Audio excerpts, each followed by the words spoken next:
आज 1 फेब्रुवारी 2025 म्हणजेच आपल्या गणपती बाप्पांची जयंती आणि या निमित्ताने आम्ही निघालो अष्टविनायकातील एक विनायक म्हणजेच थेऊरच्या चिंतामणी गणपती बाप्पांच्या दर्शनाकडे। थेऊर हे ठिकाण पुण्यापासून 25 किलोमीटर अंतरावरती आहे।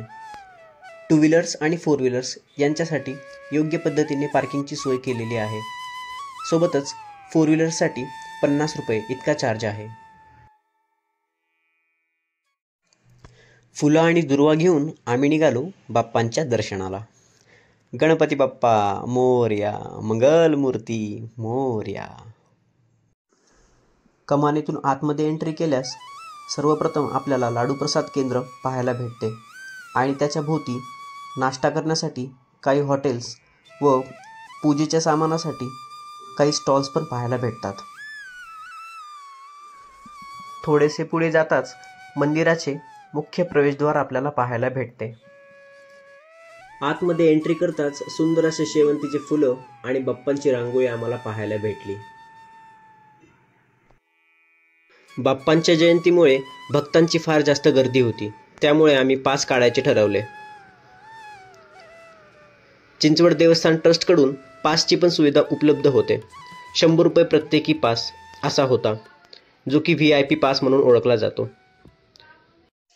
वेळेच्या अभावी पास काढल्याने आम्हाला एकदम मंदिराच्या गाभाऱ्यामध्ये एंट्री भेटली आणि आतमध्ये मोबाईल अलाउड नव्हता, त्यामुळे आम्हाला तिथे शूट थांबवावे लागले। परंतु अतिशय मनोभावाने आम्ही बाप्पांचे दर्शन घेतले। बाप्पा सर्वांच्या इच्छा पूर्ण करोत। दर्शन घेऊन बाहेर पडताच आम्हाला सर्वप्रथम मोदकाचा प्रसाद भेटला आणि सोबतच थंडगार असे पन्ह पण प्यावयास भेटले। थेऊर म्हणजेच स्थिर।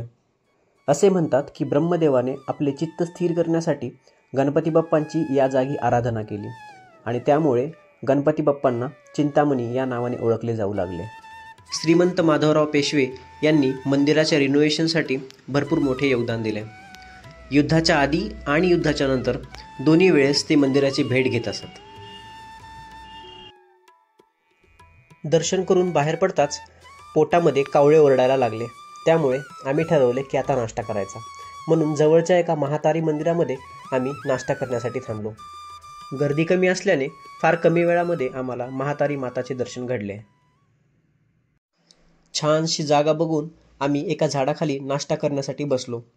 मग नाश्त्यामध्ये आम्ही घरूनच चिवडा, फरसाण आणि कांदा कापून आणला होता। या मॅडमचं तर खाणं पण चालू झालं। अरे जरा या पती परमेश्वरकडे पण पहा, माका भी भूक लगी है भाई।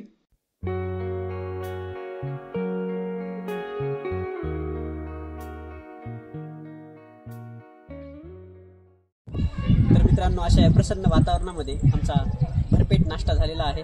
तर मग तुम्हाला कसं वाटलं आमचा हा छोटासा ब्लॉग आणि सोबतच देवाचं दर्शन, ते आम्हाला नक्की कमेंटमध्ये सांगा। तोपर्यंत भेटूया पुढच्या एका अशाच नवीन एका ब्लॉगमध्ये। धन्यवाद।